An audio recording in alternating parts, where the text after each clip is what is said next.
Good morning. It is a little after 8 a.m. on this Tuesday morning.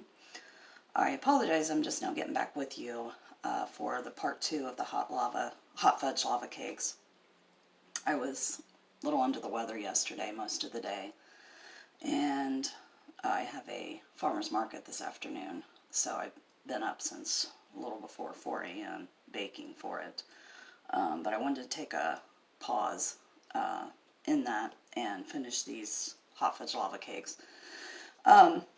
If you watched part 1 and remember the fact when I mentioned about not overfilling your bundt pans because they would overflow and you'd have to trim them off, well, that's exactly what I did.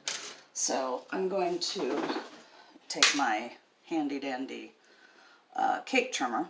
It's basically just a guitar string between these two rods, as you see here. But it's very easy.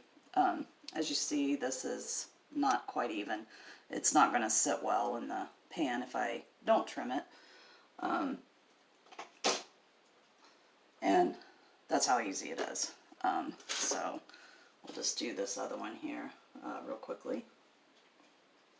You don't want to squeeze your cake too much while you're doing it. So, but again, like I said, you see how easy that is. Now, I have heated up my jar of hot fudge in the microwave for 1 minute, and I have my cherry pie filling right here. The easiest way to do this is to use a small teaspoon and just put your cake in the middle of whatever pan you're going to be presenting it in, and just put 3 or 4 spoonfuls of the cherry filling down into your tubular space. Now, of course, if you're using a full-size bundt cake pan, B-U-N-D-T. I watched the video of part 1 and it sounded like I was saying butt pan, but hopefully everyone knew what I was referring to. But if you're using a full-size one, you know, you just have to make a few adjustments accordingly. Obviously it'll take more ingredients. But as I said, I have stuffed these miniature cakes here with the cherry pie filling, and you don't have to use that if you don't like it. You can just use hot fudge. You know, that's what Domino's makes, and they're very popular. I did those. That's how I made them initially, but people at my market started requesting the cherry, so that's what I've been doing. You could use strawberry, or like I said, just plain hot fudge. Now, after heating your hot fudge, this is half a jar, so 1 minute was plenty enough in the microwave to get it at a runny consistency so we can pour it over. If it is a full jar, you'll want to heat it in the microwave for 1 minute, stir it well, and then put it in for another 30 seconds. So, and it's really neat if you just start pouring it over the top of your cake. It will make its way down the sides very nicely and cover it real well. It's so easy. It's, just it's quite unbelievable how easy it is, actually. So, and for mixing up a cake mix, putting it in a pan, sticking it in the oven for 25 minutes, letting it cool, stuffing it with hot fudge and or cherries if you like, or strawberry pie filling, whatever your preference is.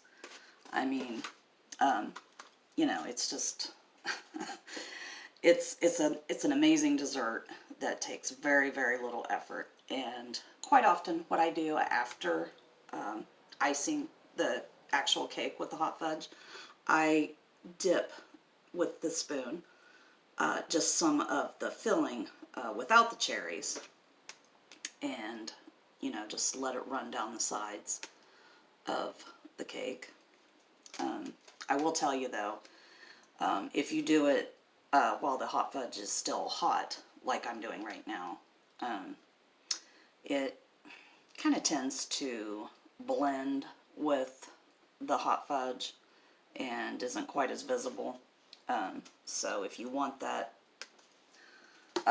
real tempting look of the filling running down, around the sides, wait till it cools off, or, put it in the fridge for a little bit, pull it back out, and do the, the filling without the cherries down the side.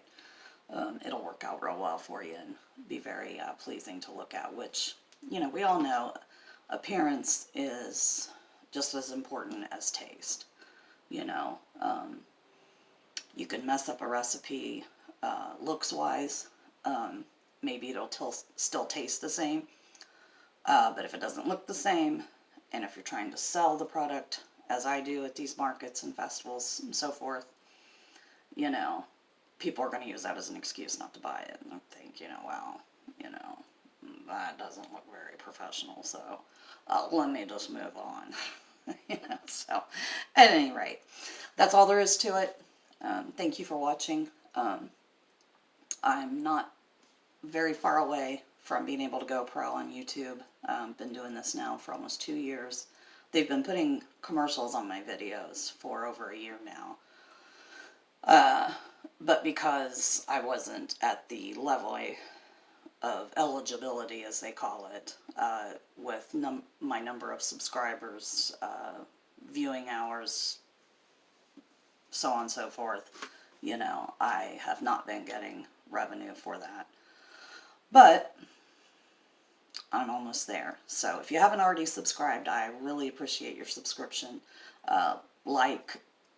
Liking my video, any of these, commenting or sharing really helps a lot more than you realize. Those kinds of things causes YouTube's algorithms, as they call them, to put the video out to more people. So I appreciate you taking the time to like, comment, or subscribe, and or share. So again, I thank you for watching, and you have a lovely day.